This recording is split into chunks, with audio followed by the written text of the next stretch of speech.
the artists need to be doing more shows and painting more murals and just like getting more doing more podcasts, right? Like doing more podcasts. Like welcome to the Tampa Bay Developer Podcast.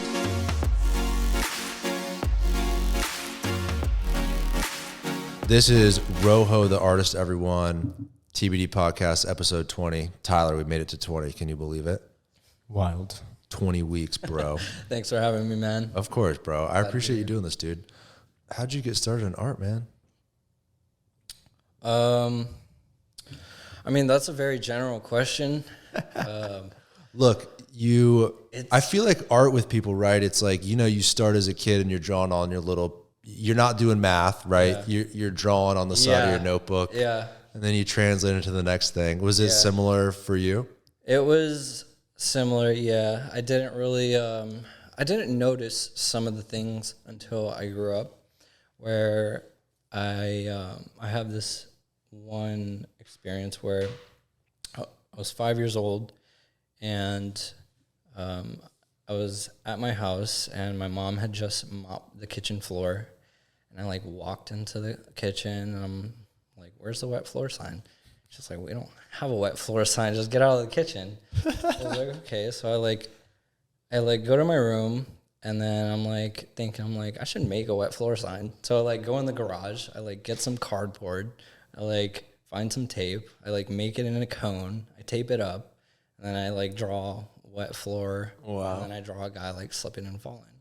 And I come out and I put it in the kitchen. I'm like, "This is the wet floor sign. Now you don't have to tell me the floor is wet. I can just see."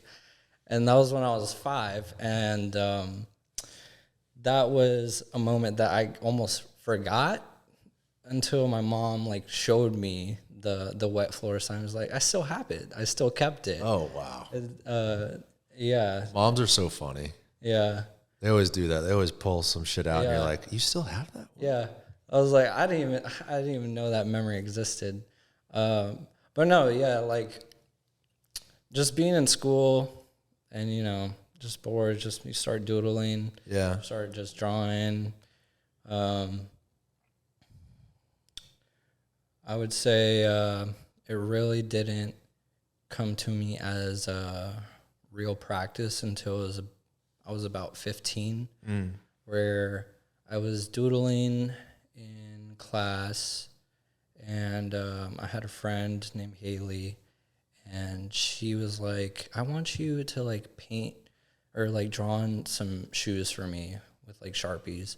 I was like, "Okay, I could do that." So then she gave me these $6 pair of shoes that she got from Walmart. They were they're Van knockoffs. Right. And I was like, okay. So I drew on the shoes. I gave it to her. She loved it. She paid me $40 for it. And then after that, I posted on Facebook because I was like, I painted some shoes. And then people were like, "Oh, I want a pair. I want a pair." And then I think I did maybe 10 pairs of shoes over that year or two while I was in high school. And then that's really where the business part of it, right? The business part where I was like, okay, I'm getting paid to do this. But at the time I was like, I'm not, I didn't think I was gonna be doing it for my life. Right. I thought I was just doing it just for the side. That's hilarious. So and how old were you then? I was 15. 15 years 16. old. You're drawing pictures of shoes. That's freaking hilarious. So you had that thought though, literally damn, I'm just drawing and making money. Maybe this is something I want to do. Math and geology isn't so fun. Yeah, I mean, I was good at math, but it was more fun to just draw and doodle and just kind of escape reality in a sense of just be in your own world. Dude, I was right there with you. I was never good at drawing, but for whatever reason, I would always draw. I couldn't pay attention in math, and I remember I was so into science. I loved geology and a lot of the science classes, and even chemistry, some of the more mathematical sciences I really enjoyed. Yeah. But I would always be drawing. I think school is so freaking boring, man. Yeah. I took an art class in middle school, and there was, you know, in art class, if anyone remembers, they teach you how to draw and there's certain assignments, but part of the class was like, hey, free form, draw whatever you want. And I remember thinking that was so cool. Yeah. Being creative as a young kid. I feel like that's all you want to do as a kid is just be creative and create your own reality. Yeah. So you kind of found that at 15, so high school. And then did you continue to do that, or was that like the first little inkling of art? No, I would just say that was like a phase. I didn't really do the whole shoe thing. I then had a girlfriend that like kind of put me into painting. That was the first time I ever painted, and she introduced me, and you know, right off the bat, I just started understanding colors and how to mix them to get, you know, certain colors where if you want a lighter shade of green, you know, you would add like white. You know, if you wanted like something darker, you would add like black. And then, you know, down the line, I learned how to make like actual tones, but that was like that was just the beginning, and I just picked up on it very quick, and I started doing, you know, little paintings of things I really liked. I did a Fresh Prince of Bel-Air painting when I was like 17. Do you have any of those on your website? Some of the old school stuff? Maybe on my Instagram. See if you can find it, Tyler, while we're talking. It'd be all the way down. I did like the Beatles. I did a Mickey Mouse one. When you drew those shoes, obviously because a bunch of people wanted them too, you must have had a talent in it, right? Like obviously you were pretty good. Did you think you were good? Did you feel that sense of pride at an early age? Like, oh, this is actually something I'm very good at and people appreciate it. No. Really? You didn't think of it like that? No, not at all. I mean, I like, you know, I really didn't think of it like for the long run. I thought it was just always going to be a hobby. I was just, you know, dabbling with this. I was like okay at it. I wasn't by any means like I don't know. I just didn't get a wow factor from myself. Like I knew, you know, like it meant something to someone else, and I appreciated that, and I appreciated that they liked my stuff. But I didn't see myself. I guess like I was in a mindset of like I had to go to college, I had a degree, I had to get 401k, I had to get benefits, dental, like that's kind of where my head was at. And I was like, you know, I'm doing these like paintings, or I'm doing these like shoes, I'm not getting any of that. So it didn't really click to like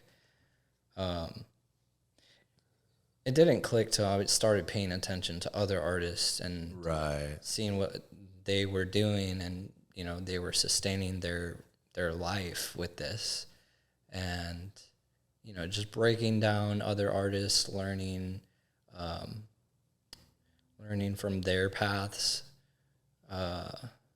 definitely helped me out to like be like, okay, I've been paying attention to like these artists for like 2-3 years now, and I've seen like they're just doing paintings every day, they're in the studio, they're grinding, like this is just their life, they're doing it every day. And that was what I adopted. Did you think that was a possible career path at the time? Because you mentioned like, oh, I got to go to college, I got to get a 401k. So after high school, no, I went to TCC, and I was going to go to FSU. Go Noles. Yeah, go Noles. For I used to work at the stadium, by the way, too. Oh, hell yeah. At Doak? Hell yeah, dude. Oh, yeah. It was awesome. No, I went to Tallahassee Community College, and the first year, I think I passed 2 classes, and then I ended up dropping out and just kind of floating for 4 years. And having kind of like a college experience, because Tallahassee is a college town. But, you know, just working, I worked at the stadium. What'd you do at Doak? I was a bartender, server. Oh, wow. So I would work. So you saw it all. I saw it all. Like, those days the game days were insane.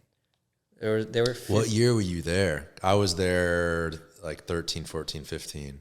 I was there. Jameis Winston, national championship. I was there for Jameis's last year.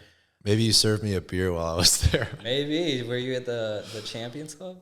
No. Student section, just freaking getting in the grime of it. Yeah. Yeah. So yeah, they had like it was called Club Corp, and it was like a membership like club. They did like banquets, and then we took care of like the skyboxes, and like that was kind of like the section I worked in. But no, it was a great time working. Oh, I bet that was awesome, man. Yeah. Oh yeah. Living in Tally, working at Doak. I mean, that's freaking cool. They renovated the whole stadium. I think it was like my last year I was there, and they added on this sick section. It's like is it a restaurant? Maybe I'm wrong. Yeah, It's a restaurant that overlooks the field. Yeah. Dude, how freaking sick is that? But that was probably like 14, 15. So you were working there then. Yeah. Well, so they had on the 3rd and 4th floor, they had banquet rooms. Okay. And so they would have, like press conferences or just like weddings or just, like 300, 400 people events. Mm-hmm. Sometimes they had like, formals. Like they had, those kinds of events there. And I was working that as a banquet server, banquet bartender during the week. And then when it was game season, we'd work in the club, and we do like either bartending or working for the skyboxes. Oh, dope, dude. So were you doing art while you were working at Doak, kind of on the side? Yeah, I was. There was a few little projects I was doing. I had painted my first mural in my bedroom. I did it with Home Depot spray paint. I will never forget the experience of doing that because I wasn't really aware of spray paint and the fumes that it leaves. Oh yeah. And it's in my little bedroom. It's carpet. I remember I covered the bed, nothing else. Oh God. And I'm just in there, and I'm like, I'm like painting, and I'm like coughing, and I like put my shirt over my mouth because I'm like, this is insane. It was like, at the end of it, it looked like I hotboxed my room. That's how bad the fumes were. Yeah, that took a few years off your life, bro. Yeah. Jesus Christ. Did. It was a mural of J. Cole. Oh, I love J. Cole. So you spray painted a mural of J. Cole in your apartment bedroom wall. Wow. Yeah. When you moved out, were they like, bro, what the No, I painted it. I painted over it. Okay, good.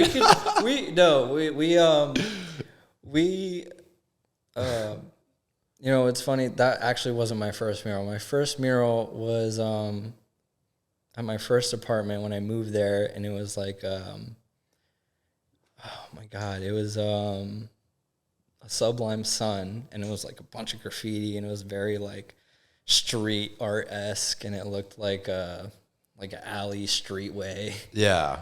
It was nothing as sharp as what I do now. For sure. But it was the first like statement of like, I have my own space and I have my own There's walls. J. Cole. Scroll up, Tyler. Yeah, right there in the middle. He's standing next to it, yeah. Yeah. Fuck, that's cool. That's so sick, dude. It was worth the headache you got from it, I guess. Look, that's amazing. It was cool. It was just really fun just to do that. And were your roommates like, bro, what are you doing in there? No, I mean, I had one roommate at the time, and he knew, and he I did something for him too in his room. Not as big, but he fully supported the movement. That's so dope. I love it. That's awesome. Did you first start experimenting with spray paint when you were in college in Tallahassee? Yeah. I was really heavy on like watching people do spray paint murals, and I wanted to get more into it. So I was like, let me go buy some spray paint. Bought it from Home Depot. Home Depot's not entirely a mural paint material, I guess, or it's like That's not the spot to go. It's not. Yeah, there's just better options for spray paint now that What is? I mean, where would you get spray paint for art? Because in my head, I'm like, yeah, go to Lowe's. Like they've no, got you go to Blick Art Blick. Materials in Tampa. Oh, They have Montana cans. They have 94 cans. so spray paint for artwork. Spray paint for artwork. Yeah. Interesting. BL. What is it? How do you type it in? BLICK. BLICK. Oh, cool. On West Shore. Dope. Oh yeah. Whoa. Cool, man. So see, this is stuff I don't even know. I didn't know Tampa even had like a dedicated art store like that. Super interesting. Yeah. So you're in Tallahassee. You're like, oh, let me try to experiment with some spray paint. You go to Home Depot. That J. Cole mural was the second year. A second. The third year, we moved into a house. I moved into a house with 4 other guys, and 4 of us worked at the stadium. 4 of us worked at the stadium, and we built kind of like a culture within the house. And I remember there being the laundry room, kind of having some space, and I made it my art studio. And that's where I was just working on paintings, working on some commissions I got at the time. I had been working for a nightclub in Tallahassee called Coliseum, and the promotions manager, I showed him some of the art, some of the stuff I had done at the time. He was like, dude, I want some stuff for like my house. It'd be so cool. So he showed me some images, and then he was like, could you do this? I was like, yeah, I could do that. And then I told him, $100 each, and he commissioned me to do 4. And that was the first time I had gotten commissioned like $100 like to do anything related to art. Yeah. And I know that was super cool. You want another beer? Yeah, I'll take another beer. That's awesome, dude. So, wow. So you're getting paid some at least decent money for the first time. You're still in college. Coliseum, by the way, for those that don't know, that was like the absolute freaking best nightclub in Tallahassee. I remember I saw Lil Wayne there. They would have awesome artists come in. I saw Adventure Club. They were cool because they had a bunch of different artists come in. I've never seen a venue like that. Oh, it was unreal. It was the way it was set up too. I mean, literally, obviously, like a Coliseum, right? Like you walk in, the round walls, bars on each side, the statues going around, the VIP sections underneath the statues. Yeah. It was dope, dude. I heard it closed down, and now it's like a Target. It's a Target. It's a Target. It's a Target. It's so full sad. Circle, bro. I was there when it closed down, man. It was so sad. Oh no. Some good times there, man. Great times. So that guy, he commissioned you to do some work in his house. That's fucking awesome. Yeah. And once you did that, right? Like when you're making $100, you said a piece. Yeah. And how many pieces? I did 4. 4, so $400. $400. Were you like, damn, bro? Like, it was good money for me at the time. I was like, yeah, that was awesome for me. I like loved doing that. I was like, I just loved it because I wasn't even doing it for the money. I was like, I'll do this for free. Yeah. Like, but I like at least needed him to pay me for materials and like, just to get by. So I was like, yeah, $100, man. Yeah, hell yeah, right? Like I'm painting my bedroom. Of course I'll paint something for you, man. Yeah. So this was maybe, and then you were in Tallahassee for how long after that? You kind of dabbled around. So that was 2017 when I did those commissions. I remember I did one painting of Rick and Morty, and it was like it was a silhouette of Rick and Morty, and like the background was like crazy, wild, just like abstract, acrylic pour paint. And I remember posting on FSU Craigslist, which was like a hot Facebook page at the time that everybody, and I had like 25 orders for the same painting. And so I did each of those paintings for $25 because I could just bust them out. Right.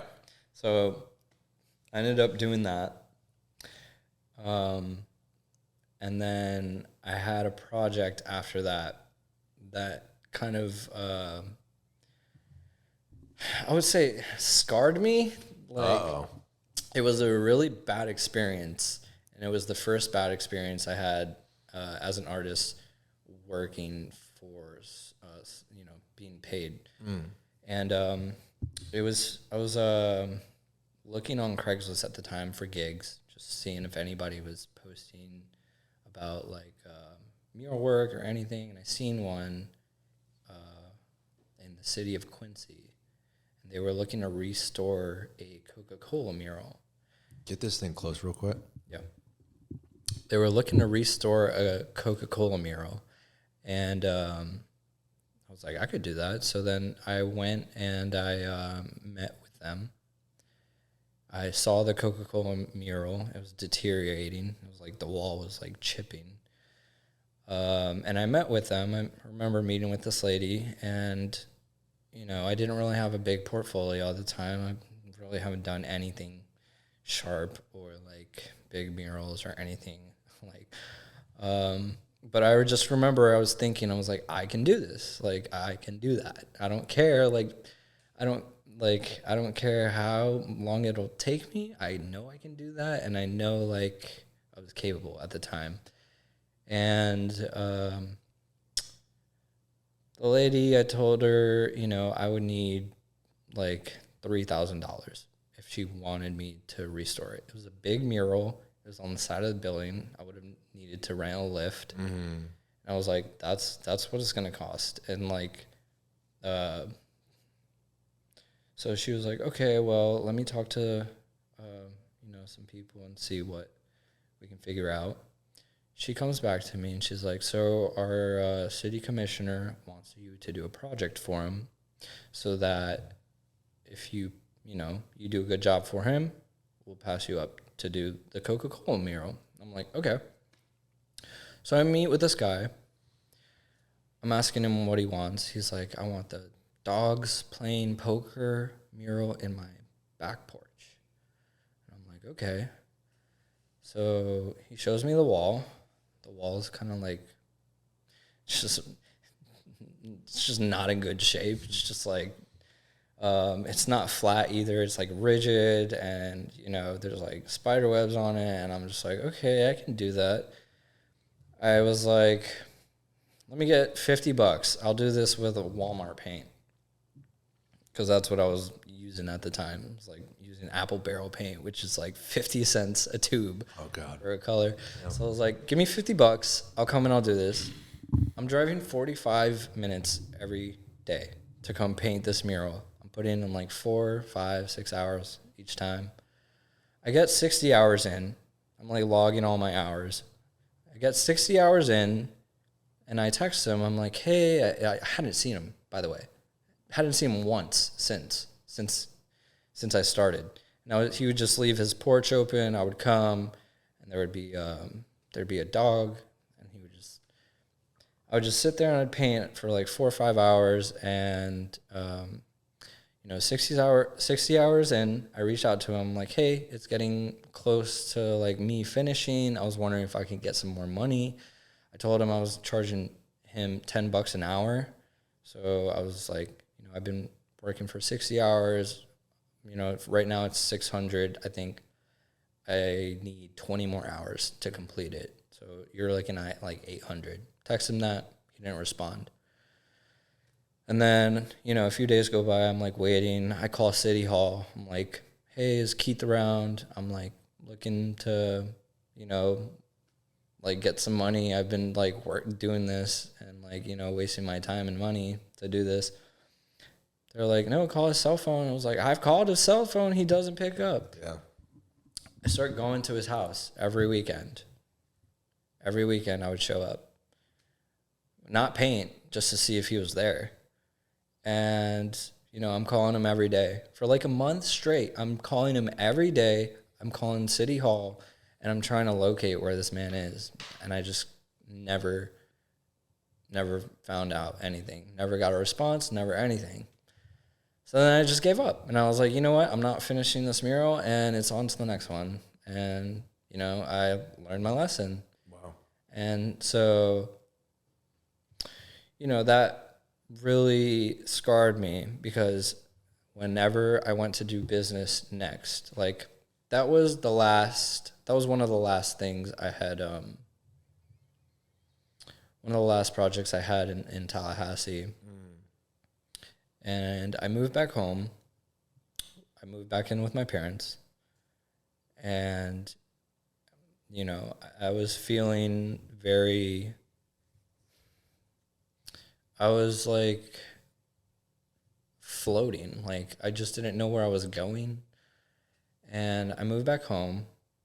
I remember talking to my parents. My parents are like, you know, you need to get a job with benefits, get something 401k. My parents are trying to get me to work for the airport or like something, or like Verizon, you know, something just like a filler job. I was like, that sounds boring as shit. I was just not appealed by that. So, I mean, you know, I did it anyway. I went and I looked for a job, and I started working for Frontier internet cable, and I was a door salesman. Like, I would knock on people's doors and sell them internet. That's so opposite of painting and being an artist. So opposite. Yeah. I will say I loved it at first. Really? It was new. Yeah. Oh, yeah. I loved it at first because, you know, when they train you, they're like, don't say anything, just watch. And then it's like, okay. So then this guy is, you know, like my manager at the time, he goes up, he knocks on the door. He's like, hey, how you doing? My name's Blaine. We're doing some work in the neighborhood. Has anybody talked to you about it yet? I'd be like, no. It's like, oh, okay. Well, yeah, we're just going to be upgrading the fiber lines. And, you know, everybody's going to be getting a free bulk installation if they sign up. Whatever the pitch was. And, you know, they would either say no or, you know, they would sign up. And, you know, there was just something different at every door. You never knew what you were going to get. Right. I remember, like, after being trained, and they were like, all right, you go do it. Yeah, yeah. It was nervous. I was really nervous. Because I was like, oh, God, what if I, like, mess up or, like, don't remember? And, you know, I was just so set on just, like, the script. And, like, it was more about making a connection with the person. And just being like, I'm just here to sell internet, like, you know. But it was more about making a connection, making a friend at the door than it was making a sale. Right. But at the same time, that was my job. So, like, I needed to make money, and it wasn't fulfilling for me to be like trying to like say things just to get a sale, if that makes sense. And I didn't feel proud to like it was fun at first because it was very exciting and thrilling. It was something new and something that was like you know, just exciting at first. But then when you wake up and you have to go bother people, that's what it felt like. And it was just like, this really isn't my calling. I learned a lot of things. I learned a lot of impulse psychology and, you know, like just a lot of sales thing from that. But it didn't feel fulfilling, and it really wasn't my cup of tea. So I ended up quitting that job after 4 months. 4 months quitting that job. The next day, I was going to be doing Uber because I had the Uber driver app down. Yeah. The next day, I turn on my Uber driver app. I pick up this guy from the airport. It's my first ride of the day. and I'm talking to him. His name was Rob, and talking to him about art and like how I'm an artist. He's like, oh, I love like Dr. Seuss. And, you know, somehow we get to this agreement where I'm painting a mural for him in his garage of like Dr. Seuss. And so it literally took one ride that day. Guy must really love Dr. Seuss. He had the book. He had the book in his backpack, and he like handed it to me. He was like, I love Dr. Seuss. I was like, okay. Was he going to the airport or getting picked up? No, he was coming back from somewhere. Okay. So he was going to his Dr. house. Seuss convention, maybe? I don't know. I do not know, but he loved Dr. Seuss, and he loved this book, and he gave it to me and was like, I'll let you do a mural. Here's some inspiration. I'm so excited, you know. In my head, I'm like, this is like, I quit my job the day before, mind you, you know. The next day, I get set up for this mural. Well, you're back in the game, right? Like, you were kind of an artist before. You were getting paid for the Coliseum stuff. You did the stuff for the city councilman. Yeah. And then you're like, shit, now I got to move back home, get a regular job. Yeah, it was, yeah. And then boom, you're back in it. And then I just remember being like, I just want to do this. I just want to do this. I just want to do like art and get paid for it. And so I remember I told him I'd do it for free. I didn't even want to charge him. I just wanted to do the wall. I just wanted to make it. I didn't want to talk about money. I didn't want there to be any like slight discomfort in like negotiation, whatever. You still have a sour taste in your mouth about that last experience? Well, yeah, still the sour taste. I was just like not wanting to talk about money. I just didn't want it to be about money. I just wanted it to be about, I want to create this wall for you, and you don't have to worry about anything. Just sit there and let it happen. And so he was like, okay, cool. He gave me this book. I went home. I drew on a piece of paper the design I was going to do, just so we can be on the same page, just so I could show it to him and he could approve it. And so I designed it. I showed it to him. He was like, yeah, go for it. Love it. And then I spent 2 weeks going to this guy's house and painting the mural. And it was the sharpest mural I had made yet. Damn. Because I spent so much time and I focused on it.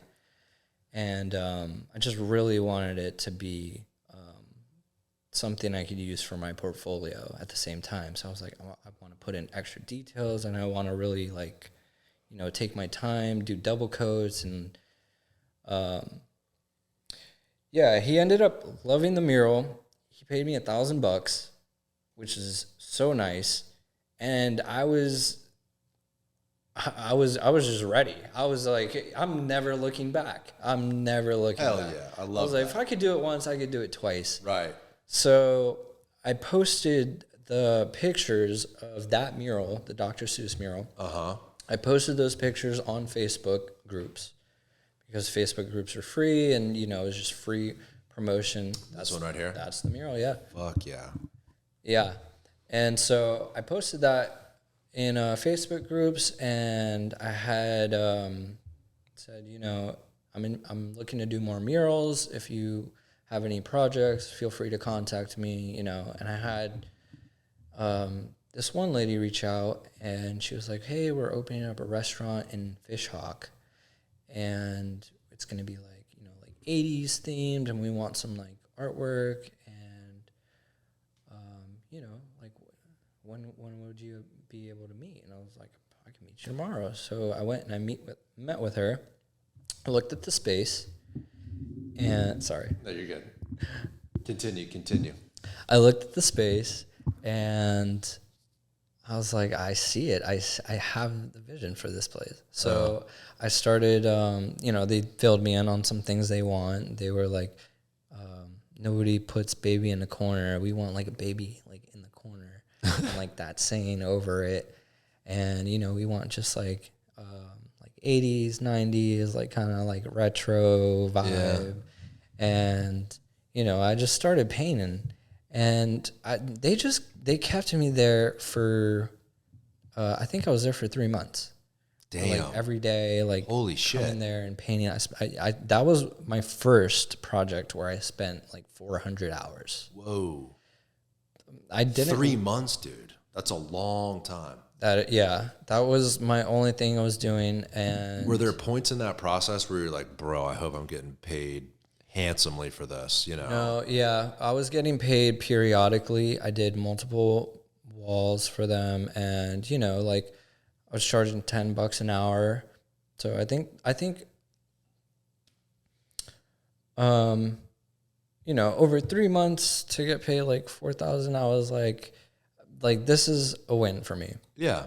It's like I felt like I spent so much time there, and I felt like it was kind of like a home to me.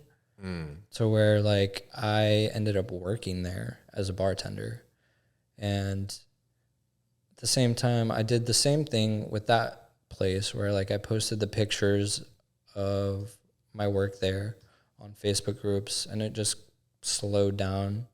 I didn't really get a lot of people interested in artwork at the time, which that happens. People, you know, you can't always expect everyone to, I guess you can't always expect to have work at the end of the day as an artist. So you have to plan for that. So I was like, you know what? I don't mind going on the back burner. Like it's if this is what it takes to get to the next level, it's like, you know, I take 2 steps forward and I'd have to take a step back, but then I'm taking 5 steps forward after that. And, you know, I ended up bartending there for a few months, and I was pitching my art while I was working there because it was all over the walls. So people would come in for a drink, and, you know, we'd kind of talk, and eventually it'd get brought up that I painted the place. And so, you know, I had a few projects come out of there, and then it got to a point where I was doing this one style. I developed this one style of splatter painting and doing a portrait over it. And let's see that, Tyler. See if you could find that. Interesting. So splatter painting with a portrait over it. Yeah. So, and I don't know what led me to the style, but I just remember just like taking spray paint and just like throwing it on the painting. I just loved how it looked, and I just kept adding colors and adding, and I just loved it. And it was very Jackson Pollock inspired. But I was doing those paintings, and I was charging $150 for that. And I remember I had weeks where I was doing those paintings at a time. I was like $150 here, $150 here, $150 here, $150 here. It was just like, and it got to the point where I was like, I think I can stop working at the restaurant right now because this is getting really good. And, you know, it started getting to the point where people were like, can you do my whole family? And like, I was like, yeah, I can, but you know, I'm going to have to do more work, and it's going to have to be like a little bit bigger. So I'm going to need to charge more. They're like, that's fine. So I started charging $300, then $350, then $500. And, you know, from there, it really just grew to be more consistent for me. Was that a pretty liberating feeling, right? At the bar, you're a bartender, and you're quitting work to be an artist. Yeah. You've been working on art for, at this point, I mean, years, but finally you feel like, holy shit, like I'm making enough money I can actually stop my job. Yeah. Yeah, no, it was that's exciting. It was very exciting. It was I just remember just being so free. Yeah. In that moment. I really hated the feeling of clocking in and out and working for the man. Right. Artists are I feel like by nature, you can correct me if I'm wrong, but very independent people, right? Like they want to be an artist, but The reality is you have to pay your bills and you have to eat and you have to have a roof over your head and you have to provide for yourself and maybe a family. Yeah. And did you feel like when you were bartending and painting on the side, I'm sure you did, right? Stuck at certain times. What would you say to a young artist who's in that position? Maybe they're still bartending, right? But they're so close to getting the deal. Oh my God. The commission, you know. It's really just being, it's really just patience. Patience and, you know, not giving up on that dream. Yeah. I really think that's what kept me going. You know, as I was bartending, it helped that I painted the place because it would remind me of like where I want to go. But I think just, you know, just staying focused on it's achievable. You know, there's plenty of artists out there that have made it happen. And, you know, like, I didn't let that get me down. I didn't mind, taking that step back. And it wasn't until I like had a, kind of like an ego check where I remember it happened when I moved in with my parents. I was like, you know, kind of sucks. You like go to college and then you're free for like 4 years and you come back and you move in with your parents. And, you know, I'm just like, I'm going to make the most out of it right now. You know, like that's the only thing I could do. So I was like, I really want to do this. I really want it to work. So it's also just staying consistent too. If people see that you're consistent with what you're doing, people will notice, you know. Right. Maybe at the first time they see it, they're like, you know, oh, okay, this guy is doing this. But, you know, the more and more people see it, the more they gravitate towards it.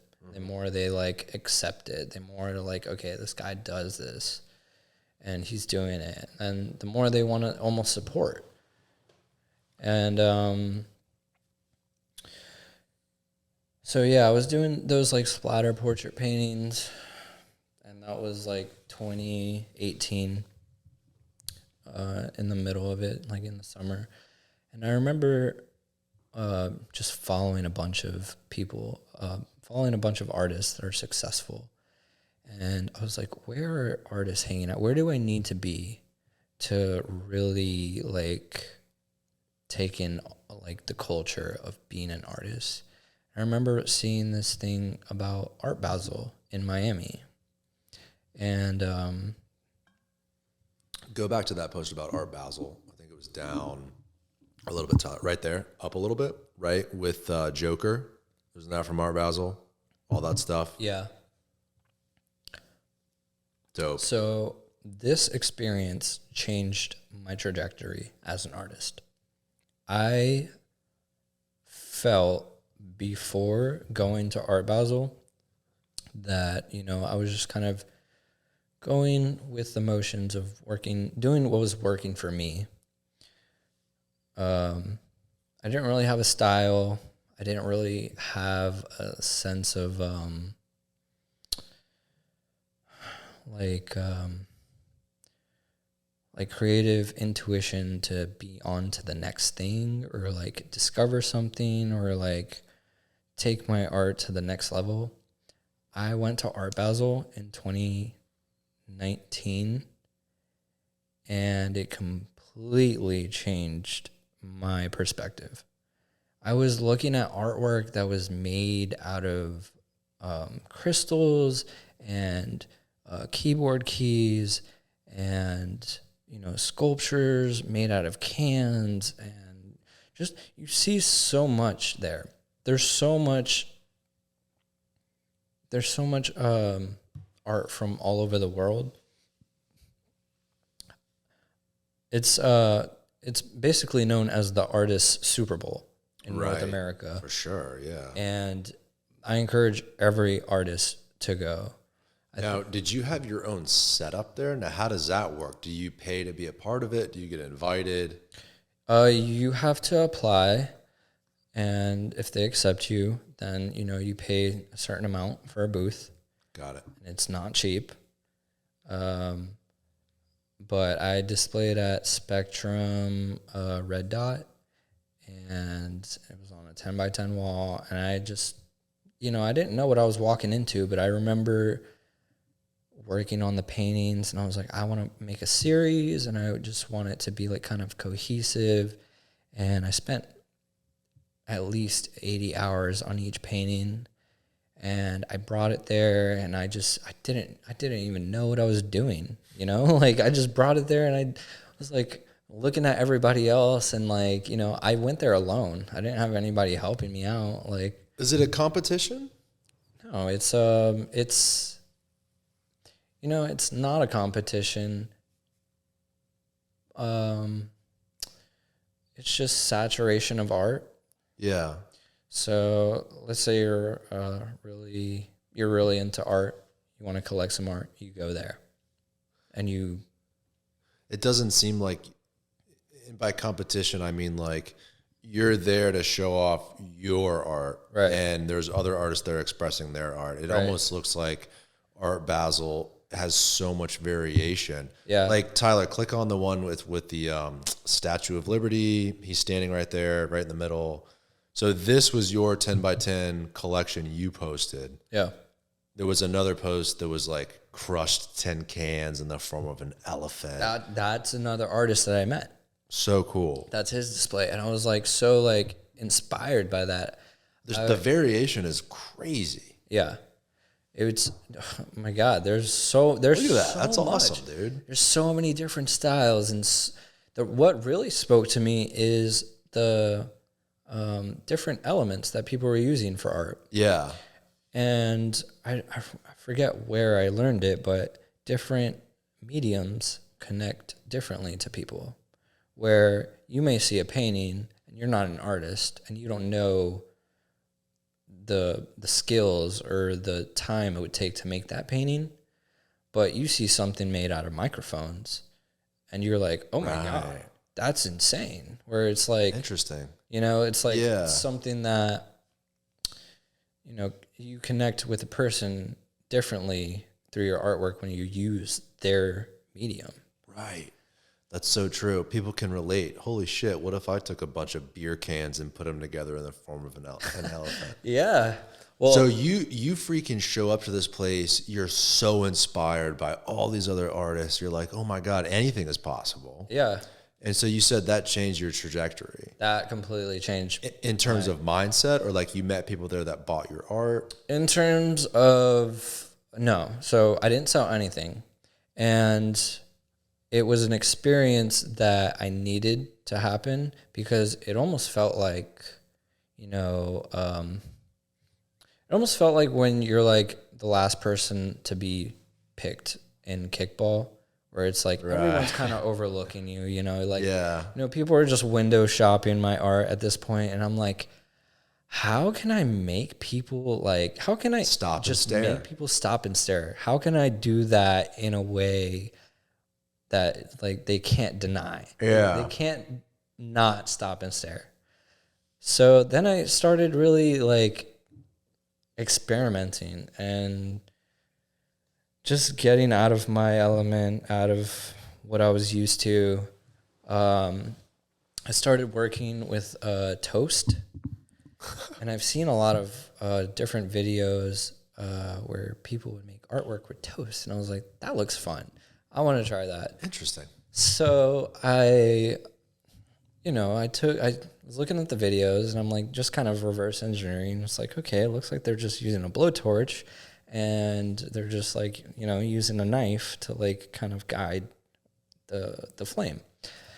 So I go and I buy bread, and I get a blowtorch. Is that on your Instagram too? Oh yeah. Scroll up, Tyler. And the first one kind of looked like Frankenstein, but it was supposed to be of my friend, and I just realized I had done a piece too small.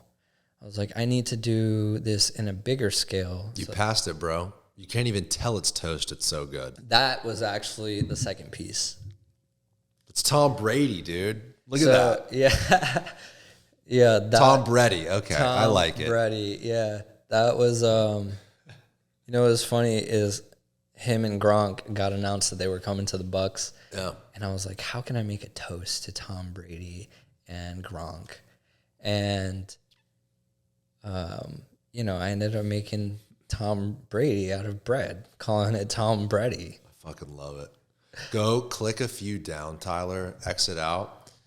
Look at that one, man. Look at that, bro. That was the first one. That was the first piece. God, that's amazing. Are you gluing the toast to the canvas? How does that work? So I was toasting it and then I was sealing it with epoxy. Like pouring epoxy in, and that would preserve it. So that piece I have still, and it's 3 years old, and it looks the same. Bro, that is so cool. Look at the eyes, man. If you guys are just listening, you got to watch the video. The eyes are incredible. How the hell did you do that? So did you use that same technique? You took a knife and a blowtorch and you kind of angling the torch to toast the bread? Yeah, that was blowtorch, just knife, kind of like scraping off. That was really just the first trial run. This right here is the first trial run. That was the first trial run to see kind of like what it was like to work with it, with the medium. And bro, super cool. Wow. So you were inspired at Art Basel to almost to explore kind of outside of what you typically did, which from what it sounds like was spray paint, mural. It's most of what you did, right? Spray paint, mural, paint walls, stuff like that. I wasn't really into, yeah. I wasn't really into too much spray paint. When I started doing the, J. Cole, let me rephrase that. Yeah. I wasn't into the good spray paint because the good spray paint is expensive. And, whenever you start using the good spray paint, it's like Montana cans, 94 cans. It's such a difference. You can change the cap. You can change it. It's just so much sharper, so much easier to work with. And I would say it wasn't until like, it was about that time where like 2020 is probably when I really started working with a lot of Montana cans. Was that kind of a revelation for you where you found that new type of spray paint can? You're like, holy shit, it's a game changer. It's like night and day. Yeah. It's like... no more Home Depot cans, right? Yeah. Well, you know what? Home Depot cans are good for certain things. So Splatter. Yeah, Splatter was good. The Home Depot Gold, the Rust-Oleum Gold, is the best gold in my opinion. Wow. And there's just, there's certain things you just learn from doing it and just going buying the different types of spray paint, just working with it and like just learning hands-on with the materials. So you start experimenting, you do some toast. Now I feel like you're really having fun with it and you're getting really into your career at this point. How does it transition to you doing some of the amazing murals people might recognize around Tampa and that are in businesses around the city? I would say I started working with a nonprofit called Tribe Seminole Heights, and I responded to their listing on Facebook. They wanted an artist to come and help paint the elementary school that was next door to them. So I went in and, I loved the space that this place was at. And Sick. The nonprofit was like focused on like giving creative classes towards kids after school and just being about the community and in general. And I really it really resonated with me because I used to go to daycare after school and it would be like the same shit every time. You do board games for an hour, you'd go to the playground for an hour, and then you'd maybe watch a movie. And then, you do it every day. And so this place, kids could come here and they could take an hour of guitar class. They could do an hour of Lego club. They could do an hour of spray painting class. They can do sewing. They could do gardening. They can do kickboxing. They can do laser tag. There was just so many classes that this place had to offer. And working with them really interjected me into the community, kind of like doing murals at the elementary school really just inspired me. I was doing these like ground panels of like words of affirmation for the kids. And I remember going there and doing them, and I was looking at the basketball court, and I was like, I really want to paint that basketball court. It'd be so cool to do a giant painting on the ground. Bro. And so, yeah, I know, I see it. Yeah. 8,000 square feet. 8,000 square feet. So you saw that and you're like, I gotta hit that thing. So yeah, no, it was oh my God, it was the year that Kobe had just died, and I was really sad about that whole experience. You fucking brushed this thing, dude? No, that's it's a concrete stain with spray paint. This is magnificent. So you're giving it kind of a base layer, and then you're marking what goes where in terms of like paint, color, stuff like that. And first of all, kind of just backtracking a little bit with Tribe, this video showed so many projects with this one. Is it school and nonprofit you were doing this work for? Yeah. Holy shit, this was a huge job for you.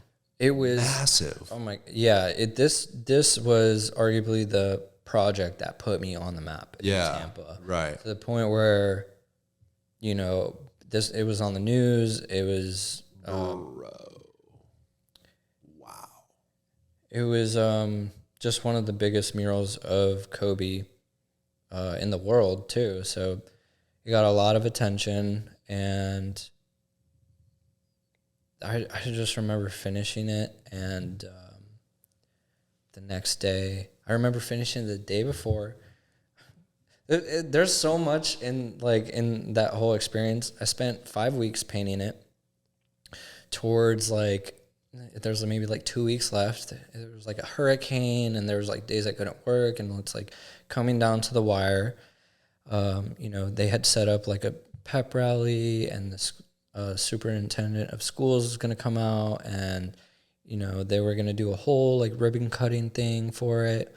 And I just remember I was I'm not going to be able to finish this on time, so I need to reach out to anybody that can help me. So I just remember being hey, anybody that can help me with this Kobe court, come through. And and I ended up having friends come and help me, and we got this thing done. And the next day was the reveal date. I think I slept 2 hours. I was so nervous. I was going to be on live television. I'm really not confident in front of live television. I wasn't. I was just so nervous for that moment. Yeah. I just remember going through it, and you know, the kids coming out, and then them having the pep rally and a dance party, and that was a moment in my life that felt like the ending of every happy movie. That it's full circle, honestly the greatest feeling in my life. Yeah, it's where I see the people visually enjoying the work, and knowing they don't even know what went into it, and it was just a moment of just pure happiness. It's probably surreal too. Holy shit, bro. I went from drawing sneakers and freaking when I was 15, and now I'm painting this entire 8,000 square foot basketball court. So it sounds like Tribe really let you do whatever you want. I mean, it sounds like it was your idea to go to them about the court. Well, yeah, I was asking about the court, and then, you know, they asked the principal, and the principal was yeah, go ahead. And then I was okay, I'll make a design. And then I designed it. And then in doing this type of project, I had to figure out how I could project this on the ground because I couldn't Right. I couldn't see the proportions correctly from just like, you know, standing on it. So I had to get a drone, take a picture above it, and basically go like grid for grid. I had to make some markings. That's what those X's and O's are, so that I could see kind of where things line up. And, you know, this mural really put me in the direction where it was like, I one day want to paint the world's largest mural. I like know I can do it. The world's largest mural right now, I think, is 248,000 square feet. Do you know what it's called? I know it's on like really big like silos. Type it in, Tyler. Let's see if we can find it. I'd love to see it. So this was 8,000 square feet. This is 8,000 square feet. And the world's largest is 258,000. I think I could paint something that's 1 million square feet. And I really would like to do it on the ground. Now that I've done this one, The Great Wall of Los Angeles. it's that one where it's like silos. Right there. Yeah. So that's the world's largest mural. I believe so, yeah. Holy shit. So, yeah. Look at the size of the people. Look at the train next to it. Holy shit, man. Yeah. Wow. Now you might have to go outside of Tampa to do that, dude. Oh, yeah. No, for sure. You know, I've always been thinking about location-wise where I would do this. If I wasn't going to do it flat, it would have to be in a place like the Hoover Dam, where the Hoover Dam, I think, is like 890,000 square feet.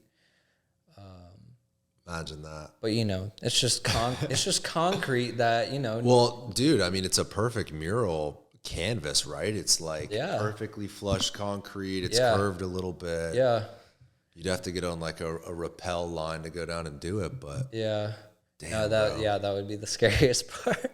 Unreal. It's like the whole heights thing is still new, and it does not come with being the artist. Hey, you better get used to it if you want to do the world's largest mural. That's what I'm saying. I would love to do it on the ground. I think it'd be sick to do it on the ground, and you'd be flying in to like an airport, and you just see this giant mural on the ground.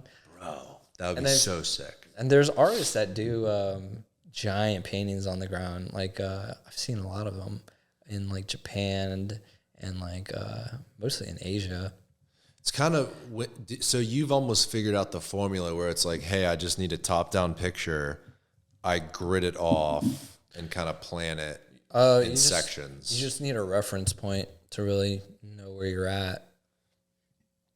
They've actually, so City of Tampa has been super involved in doing murals on the streets. I know the mayor has done some projects. There's one, where is it?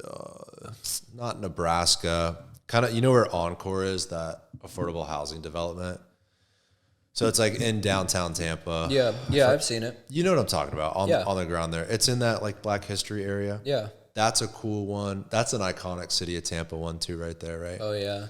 That's actually on it's on Florida. Yeah, that's actually on like a panel, I think. Yeah, it's not on the brick. Yeah, it's not on the brick. That's a beautiful one. I love that mural. Yeah, that's iconic. Have you done any Tampa murals? I mean, I know you do the cool modern art. Maybe modern art's the wrong word for it. I would say more like street art. Street art, right? Yeah. Have you done some Tampa stuff though?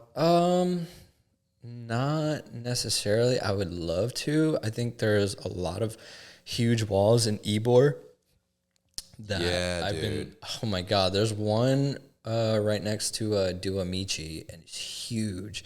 And I remember I had a project where we were trying to paint that mural, and we found out that Carmine owns that wall. And we're like trying to reach to the managers of Carmine, and you know, nothing. We can't, you know. So we just ended up not pursuing it. But that mural, that wall right there, I think would be prime for like welcome to like Ybor or like. Is it on Google Street View? Can you see it from the street? I'm sure you can, right? Yeah, you probably can. I don't know if Tyler that you can pull that up quick, but we could maybe get in touch with him. I know him. He's a nice guy. I don't know if he wants his wall painted, but well, I mean, if it said ask. like, I mean, the wall is kind of like, you know, it's just a very blank space. See it to the right, Tyler. Duamici. Carmine's is down that way. Dude, if you're gonna do it, man, Ybor City. Yeah. So Carmine, 7th Avenue. Yeah. Yeah. Oh yeah. Yeah, that wall. That wall right there, bro. That's perfect. Yeah, dude. So Carmine owns that. Yeah, Carmine owns that wall, and Carmine's right there. And I remember being like, oh, that's imagine like a Ybor City. Yeah, dude. The I'm history, the people, the cigar rollers. Yeah, they have a mural in Ybor where it's like "Welcome to Ybor City," but you know, it's been there for like I don't even know. It's been there for a minute. The Viva Ybor. Yeah, Viva Ybor. Yeah, I know that one. Dude, yeah, I love that wall. Oh, yeah, and that wall is just a blank canvas, bro, man. I'm just looking at that like. What I like about that wall too is it's already painted kind of white. So it's not like if it was a historic brick, people might get pissed off that you would paint it. Yeah. It's already painted kind of shitty white. Yeah. And it's dirty. It's just kind of dull. Like pressure wash that thing and paint it, bro. I'll get you in touch with him. We know him. We could at least ask. Yeah. We'll see. Yeah. Because what I think people would appreciate is it's not a solicitation. It's not for a business. It's not for a product or service. It would be for the community. It's about Ybor City. Right. And murals are so prevalent now, man. You go around town, I mean, there's murals everywhere. Yeah. There's one, there's a crosswalk that they painted. Yeah. Downtown Tampa. I know what you're talking about. Yeah. Yeah. So the city's been interested in doing some street art. Yeah. I think you're going to get even bigger, bro. What are you working on now that's exciting? Tell us about your current projects. Current projects. I really, I'm just going to say I'm experimenting with food. And it's very new. I don't want to say too much here because this is going to be what I'm bringing to Basel this year. I haven't been to Basel since 2019. I felt like I haven't been Basel worthy since I've been there. I really want to focus and hone in on a series that is mind blowing. I want to have a crowd around these pieces. So working with a medium that really hasn't been used as an art form,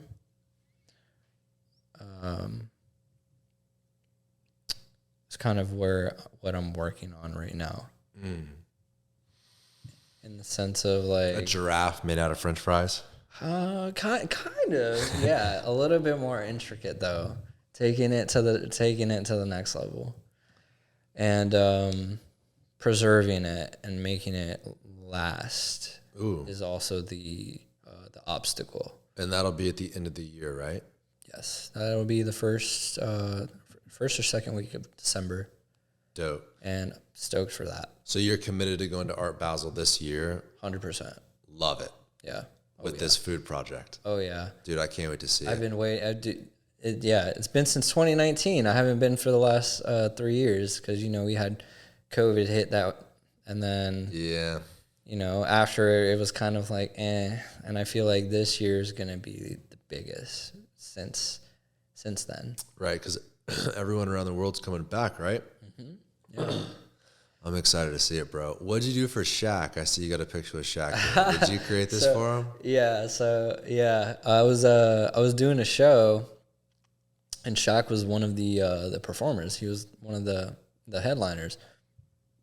We had backstage passes, and as artists, like vending there. So I was like, if I make a piece for Shaq, I could probably just go backstage and like hold it up and be like, I made this for you. And yeah, That's what you did. that's pretty much what happened. Is that you? yeah. Oh, you were that's raging, me. Oh bro. yeah, dude. I was so just on cloud nine. Oh man. my God, man. Just on the stage. Shaq's a great dude, man. He seems cool. He's such a cool guy, and he's a great DJ too. Fucking awesome, bro. Listen, my mother-in-law's in town. We got to get dinner tonight. My wife's going to be pissed. I took extra long, but I wanted to talk to you, man, because, dude, I love what you're doing, and I love what you're doing for Tampa. Thank you, man. You're an awesome local artist. I love your style. I'm buying a building. We talked before the pod. I don't want to reveal too much, but I'm buying a building. I want you to do something for me. I'm down. We'll figure it out, bro. Where can people find you if they want to follow along on your website, Instagram, all that sort of stuff? Rojotheartist.com, at Rojo the Artist on Instagram, Rojo the Artist on Twitter, Rojo the Artist on TikTok, Rojo the Artist on YouTube. ROJO, people. ROJO. That's not Rojo. Follow the man. Rojo. All right. Thanks, man. I appreciate you doing this. Brother. All right. Cheers, dude. Bye, everybody.